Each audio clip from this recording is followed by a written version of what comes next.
오늘 말씀의 제목은 부활 신앙, 평강 신앙입니다. 하나님께서 주시는 성경 구절은 요한복음 20장 18절에서부터 23절까지, 요한복음 20장 18절에서부터 23절까지 교독하겠습니다. 제가 한 절 읽고 우리 성도님들 한 절씩 읽겠습니다. 막달라 마리아가 가서 제자들에게 내가 주를 보았다 하고 또 주께서 자기에게 이렇게 말씀하셨다 이르니라.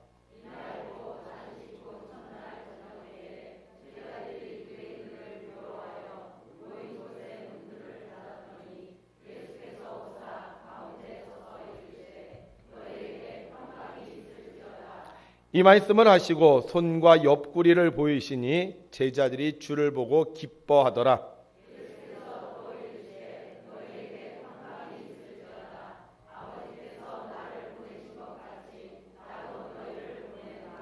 이 말씀을 하시고 그들을 향하사 숨을 내쉬며 이르시되 성령을 받으라. 누구가 누구의 죄든지 사하면 사하여질 것이요 누구의 죄든지 그대로 두면 그대로 있으리라 하시니라. 아멘.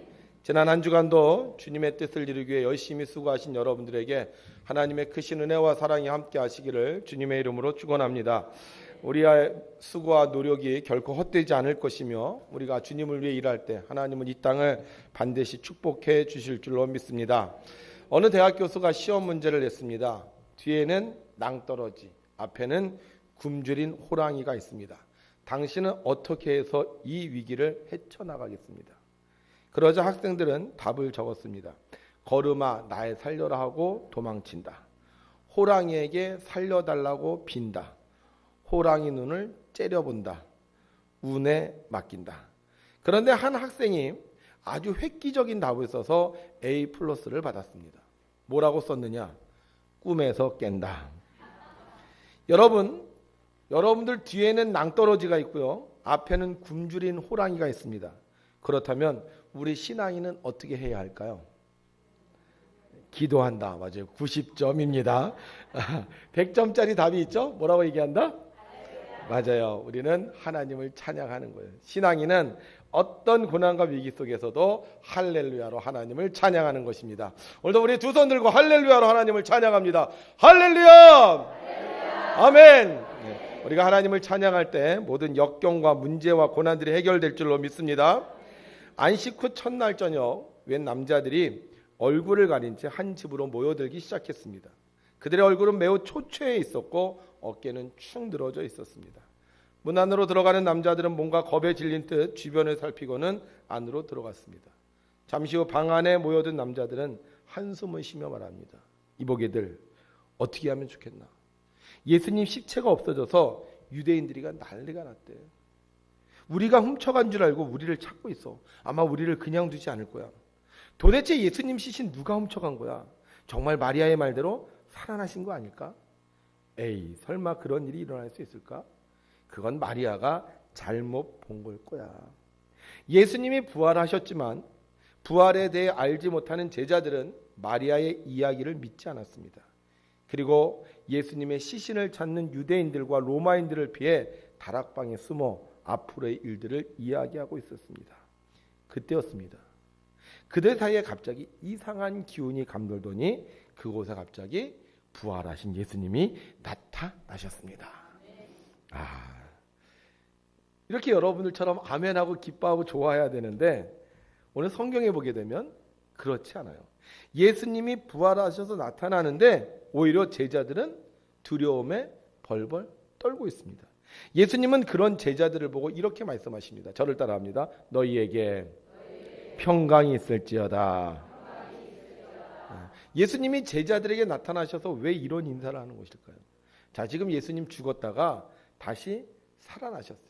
그리고 제자들을 만났습니다. 그러면 뭐라고 말해야 될까요?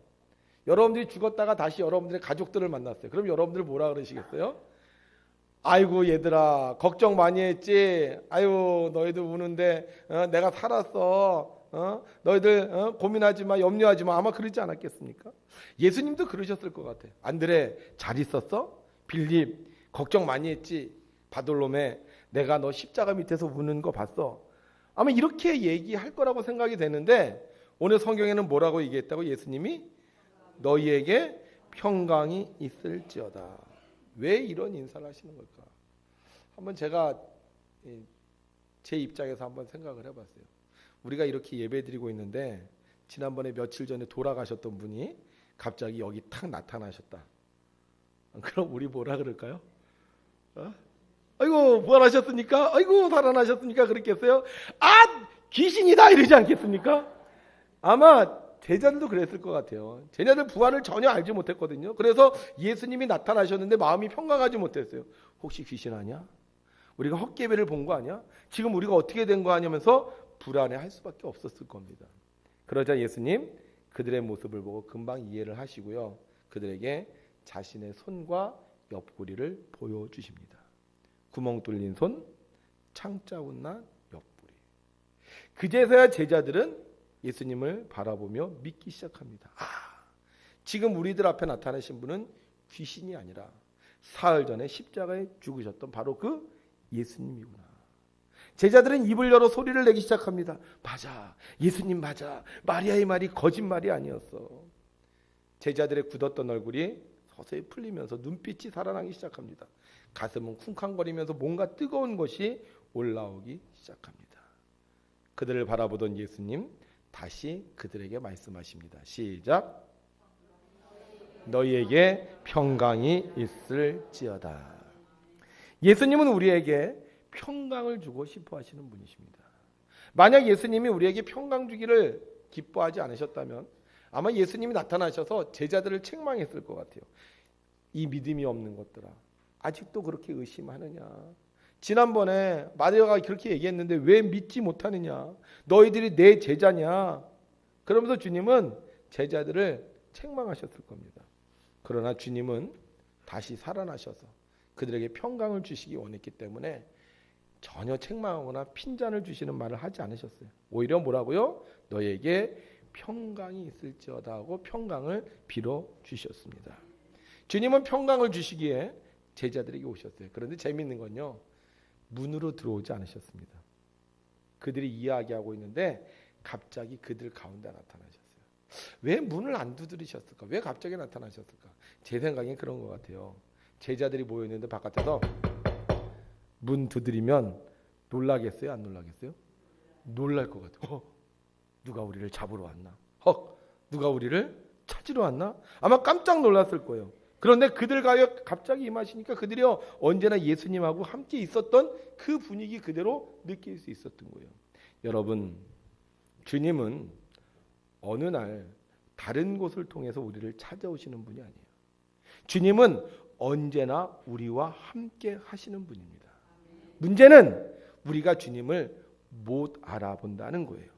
우리가 조용히 우리의 마음을 가다듬고 주님을 찾으면 주님이 우리와 함께 계시는 것을 알 수 있는데 우리가 주님을 찾지 않으니까, 주님이 없다고 생각하니까, 주님이 멀리서 오겠지, 주님이 문을 열고 오겠지, 주님께서 나를 찾으러 오겠지, 이렇게 생각한다는 것입니다. 부활신앙이 있는 사람은 주님이 멀리 있다고 느끼지 않습니다. 저 하늘나라 더 죽어 있다고 생각하지 않습니다. 주님은 늘 우리와 함께 하시는 주님이시고 오늘도 내 호흡을 들어주시고 내 머리카락을 세시는 주님이라는 것을 우리는 믿는 것입니다. 그래서 부활신앙이 있는 사람은요, 언제나 평강의 신앙을 가질 수 있는 것입니다. 주님은 제자들에게 평강을 주시기 위해서 손과 옆구리를 보여주셨습니다. 그 손과 옆구리, 피가 흐르고 있었을까요? 찢겨진 자욱을 보는 순간 공포로 느꼈을까요? 전 그렇지 않다고 생각해요. 저도 예전에 그렇게 딱정이가 이렇게 진 적이 있었어요. 그래서 이 딱지를 이렇게 딱 떼봤더니까 살이 나오더라고요. 근데 살을 보니까요, 참 살이 예뻐요. 분홍색이죠. 촉촉해 보이죠. 완전히 새 살이 돋아났어요. 자, 예수님께서 손과 옆구리를 보여주시는데 아마 제 생각에는요, 다 아물어서 자국만 남았을 것 같아요. 아니면 새 살이 돋고 있었을 것 같아요. 주님은 제자들에게 이 손과 옆구리를 보여주시면서 그들에게 가르쳐 주시는 게 있어요. 아무리 힘들고 어려워도 내가 다 이겼다. 십자가의 고난도 내가 다 감당했다. 어떤 힘든 일이 있어도 지나가면 다 아무것도 아니다. 보라, 이전 것은 지나갔으니 새 것이 되었도다. 왜 사람들이 평강하지 못할까요? 두렵기 때문에. 뭐가 두려워요?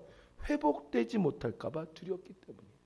영원한 아픔, 영원한 이멸, 영원한 패배를 생각하기에 두려운 것입니다. 그러나 밤이 지나가면 새벽이 오는 것을 아는 사람은 오히려 그 밤중에 조용히 새벽을 기다리는 것처럼 부활신앙이 있는 사람은 지금 아무리 힘들고 어려워도 다시 하나님께서 주시는 새날을 믿기에 평강의 신앙을 이루어 나갈 수 있는 것입니다. 주님은 우리의 모든 죄와 허물을 담당해 주셨습니다. 우리가 실수로 잘못했어도, 심지어 죄를 저질렀어도 우리가 주님을 믿으면 주님은 우리의 모든 죄와 허물을 짊어지시고 우리의 미래를 새롭게 만들어 주십니다. 그러므로 주님을 믿는 사람은 주님으로 인해 새로운 미래를 기대할 수 있는 것입니다. 그때 힘들었어. 그때 어려웠어. 그러나 그건 이미 지나간 일이야. 이제 주님께서 모든 것을 다 해결해 주시고 우리의 삶을 새롭게 허락해 주실 거야. 아멘. 주님은 능력이 많으십니다. 그래서 내가 감당 못할 것을 감당해 주시고 내가 극복하지 못할 것을 극복하게 하심으로 우리를 평강에 이르게 하십니다. 그래서 부활신앙은 평강의 신앙입니다. 죽어도 다시 살아요. 살아서 나를 믿는 자는 죽을 것 같지만 결코 죽지 않기 때문에 어떤 상황과 형편 속에서도 평강을 누릴 수 있는 것입니다. 예전에는요, 옷이 참 귀했습니다. 그래서 그 옷 한 벌로요, 진짜 며칠씩 입었어요. 며칠씩. 그런데 어렸을 때는요, 이 옷이 더러워져도 별로 걱정이 되지 않습니다. 옷이 찢어져도요, 걱정이 안 돼요. 한 벌밖에 없는데도요, 그렇게 그게 신경 쓰지 않습니다. 왜요? 엄마가 있기 때문에. 학교 가서 놀다가 이 옷이 찢어졌어. 구멍이 났어. 그래서 다음날 아침에 일어나면 엄마가 다 꿰매놨어. 땅에 앉아갖고 엉덩이가 시커매졌어. 근데 다음날 일어나 보면 엄마가 또 다 말려놨어. 날씨가 춥건 세탁기가 없어도 엄마가 있으면요, 모든 것을 다 해결해 줬습니다. 그런데 말입니다, 엄마가 없으면 상황은 달라집니다. 엄마가 없으면 옷 빠는 것도, 옷 구멍 난 것도 쉽지 않습니다. 엄마가 있을 때는 옷이 아무리 더러워져도, 옷이 아무리 구멍이 나도 평안합니다. 엄마가 해주겠지. 그리고 휙 벗어 던지면 끝입니다. 근데 엄마가 안 계시면 옷에 뭐 묻을까? 옷이 찢어질까? 염려하며 조심하게 되는 것입니다. 제자들, 예수님이 죽었다고 생각했을 때는 두려웠습니다. 예수님 안 계신데 어떻게 살지? 어떻게 하지? 걱정과 염려뿐이었습니다. 마음이 평안할 수 없습니다. 그러나 다시 부활하신 주님을 만나니, 다시 부활신앙을 갖게 되니 더 이상 두려워할 것이 없었습니다. 그래, 예수님 죽음을 이기시고 부활하셨는데 뭐가 두려워? 그래서 그들은 나가 복음을 증거했습니다. 예수님이 살아나셨습니다. 예수님이 부활하셨습니다. 그들 앞에는 예전보다 더 많은 어려움들이 있었습니다. 더 많은 고난과 순교가 있었습니다. 그러나 그들은 부활신앙이 있었기 때문에 예전보다 더 강한 고통과 어려움 속에서도 평강할 수 있었습니다. 으르렁대는 사자의 입 앞에서 찬양할 수 있었고, 활활 불타오르는 불길 앞에서도 고요히 하늘나라를 응시할 수 있었습니다. 그들은 하늘나라의 평강을 맛보면서 이 세상에 사는 동안 복된 제자로서의 삶을 누리며 살았습니다. 여러분, 부활신앙은 죽어서 누리는 신앙이 전부가 아닙니다. 부활신앙은 살아서 평강을 맛보는 신앙입니다. 그래서 부활신앙을 가진 사람은 이 세상 사는 동안 어떤 상황과 형편 속에서도 평강의 노래를 부를 수 있는 것입니다. 자신은 말기 대장암 환자고요. 아내도 림프암 환자입니다. 암 환자가 왜 두려운 걸까요? 죽음을 선고받았기 때문입니다. 너 얼마 안 있으면 죽어. 이보다 더 두려운 것이 어디 있겠습니까? 그뿐이 아니죠. 중환자실에서 진짜로 사람들이 죽어가는 걸 봤어요. 아비규환의 그 고통. 그런데 이관희 집사가 뭐라 그래요? 지금 여기에 예수님이 계시면 어떻게 할까? 부활신앙은 주님을 보는 것입니다. 지금 여기에 계신 예수님, 죽었다고 생각하는 예수님이 아니라, 멀리 떠난 예수님이 아니라 우리 가운데 계신 예수님을 보는 것입니다. 이관희 집사님, 예수님 보니까 뭐예요? 기도해요. 다른 사람을 위해서 기도합니다. 그리고 나아가 사람들에게 복음을 전합니다. 여러분 생각해 보세요. 지상파 방송에 나가서 하나님을 전한다. 이건 불가능한 이야기입니다. 그런데 부활신앙이 있으니까, 암이 있지만 부활신앙이 있으니까 오히려 평강에 이를 뿐 아니라 복음의 증거자가 되었습니다. 여러분, 우리 죽지 않아요. 우리 어디 가요? 천국 가는 거예요. 그래서 우리는 하루하루의 삶에 불안하고 두려워하는 것이 아니라 오히려 내게 주어진 삶을 즐기면서 살게 되는 것입니다. 그래서 우리는 아프면 기도하고, 외로우면 찬양하고, 힘들면 봉사하고, 가난할 때 도울 수 있는 것입니다. 이런 사람들의 일컬어 우리는 이렇게 말합니다. 부활신앙의 소유자라고. 사랑하는 성도 여러분, 혹 우리의 상황이 지금 어려운 상황일 수도 있습니다. 앞길이 보이지 않을 수도 있습니다. 이제 낭떠러지 앞에 서 있다고 생각하는 분도 있습니다. 그러나 중요한 것 한 가지는 주님이 나와 함께 계시다는 것입니다. 컴컴한 동굴을 향하여 가도 주님이 계시고, 낭떠러지 앞에 있어도 주님이 계시기에 우리는 주님과 함께 그 컴컴한 동굴 속으로, 낭떠러지 앞으로 나아갈 수 있는 것입니다. 베드로가 풍랑이는 바다와 바람을 바라보았을 때 그는 바다에 빠질 수밖에 없었습니다. 그러나 주님을 보았을 때 그는 풍랑이는 바다와 물결을 걷는 기적을 경험할 수 있었습니다. 부활신앙, 주님이 살아나셨습니다. 그리고 그 주님이 우리를 떠나신 것이 아니라 보혜사 성령님을 통하여 여전히 우리와 함께 계시는 겁니다. 그래서 우리는 기도하는 거예요. 주님, 여기 계시죠? 주님, 내 말 듣고 계시죠? 주님, 나와 함께 계시죠? 주님은 우리에게 약속해 주셨습니다. 두세 사람이 내 이름으로 모인 곳에 나도 있겠다고. 성찬을 할 때 우리 안에 계시겠다고. 예배할 때 임재하시겠다고. 주님을 하나님의 아들로 믿는 그곳에 함께 하시겠다고. 그리고 주님은 오늘도 예배드리는 우리 가운데서 우리에게 말씀하십니다. 너희에게 평강이 있을지어다. 주님은 이 평강을 주시기 위해서 우리에게 한 가지 요구하고 계신 것이 있습니다. 우리 함께 했습니다. 시작. 너희가 누구의 죄든지 사하면 사하여질 것이요 누구의 죄든지 그대로 두면 그대로 있으리라 하시니라. 아멘. 갑자기 평강을 이야기하다가요, 용서에 대한 말씀을 하십니다. 이상하잖아요. 평강에 대해서 얘기했으면 끝까지 평강을 얘기하셔야 되는데 전혀 주제가 맞지 않는 용서에 대한 얘기를 하세요. 왜 평강을 말씀하시다가 용서에 대한 얘기를 하실까? 제가요, 무서워하는 동물 중에 하나가 쥐입니다. 쥐. 저는요, 쥐가 제일 무서워요. 왜 무섭냐? 제가 예전에 이렇게 자고 있는데요. 보통 이제 남자들은 런닝만 입고 자잖아요. 뭐가요? 파리를 지나가는 거예요. 눈을 떠서 딱 봤는데 이따만한 쥐가 나를 이렇게 쳐다보고요, 여길 지나가는 거예요. 와, 얼마나 무서운지. 그 다음부터는요, 쥐가 너무너무 미운 거예요. 난 쥐만 보면 아주 치를 떨어요. 저 나쁜 쥐 막 욕이 나오고요. 쥐만 보면 막 몽둥이 들고 쫓아가고 싶고요. 난 쥐가 너무너무 미웠어요. 생긴 것도 믿고 입도 톡 튀어나왔고 말이요. 하는 짓도 믿고 말이요.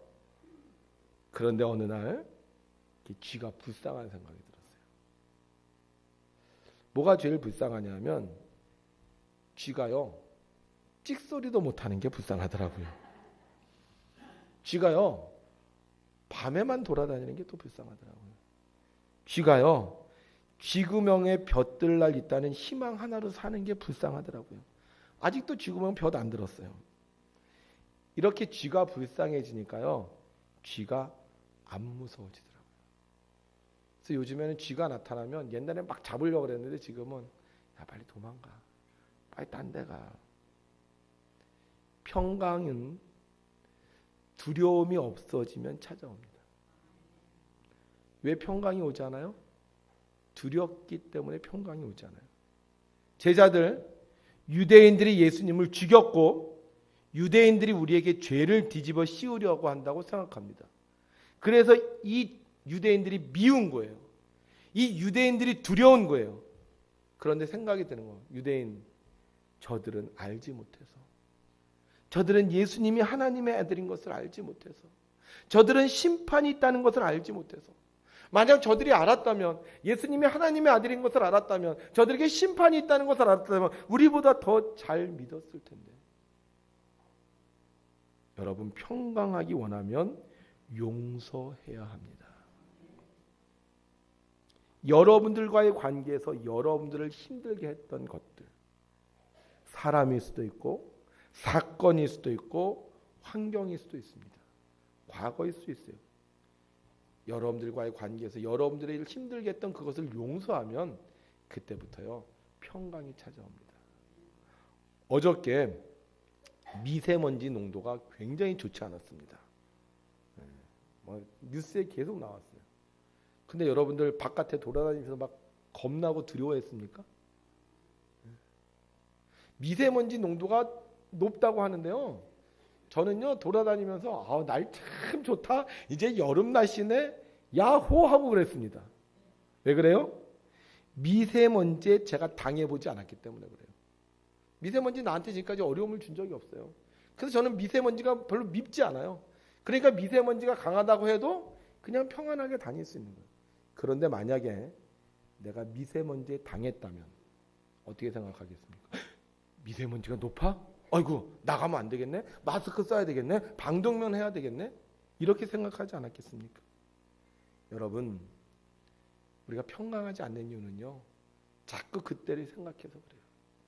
그때 저 사람이 나한테 어떻게 했는데, 그때 어떤 일이 있었는데, 그때 뭐 때문에 내 속상했는데. 그래서 이런 말 있죠. 자라보고 놀란 것은 소뚜껑 보고 놀란다고. 자라 미워하지 않으면요 소뚜껑 보고 평안할 수 있습니다. 그래서 예수님은 우리에게 평강이 이루어진다고 말씀하시면서 뭘 요구하세요? 용서하라고 말씀하십니다. 용서하면 평강해집니다. 예수님께서 너희에게 평강이 있을지어다라는 이 말은 바꿔 말하면 너희들 용서하라 하는 말씀과 같습니다.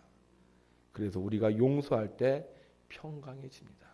사람을 용서할 때 그 사람을 만나도 평강해지고, 사건을 용서할 때 그 사건을 다시 기억해도 평강해지고, 환경을 용서하면 똑같은 환경이 처했을 때 평강해질 수 있는 것입니다.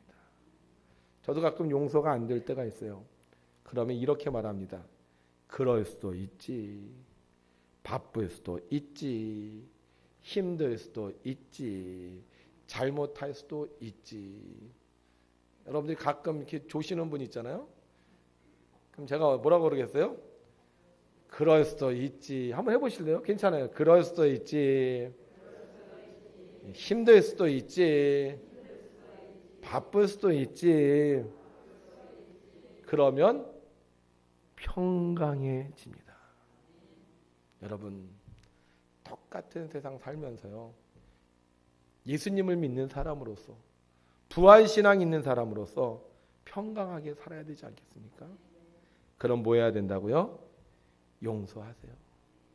원수 짓지 말고, 두려워 말고, 속상해하지 말고 용서하심으로 평강에 이르시기를 바랍니다.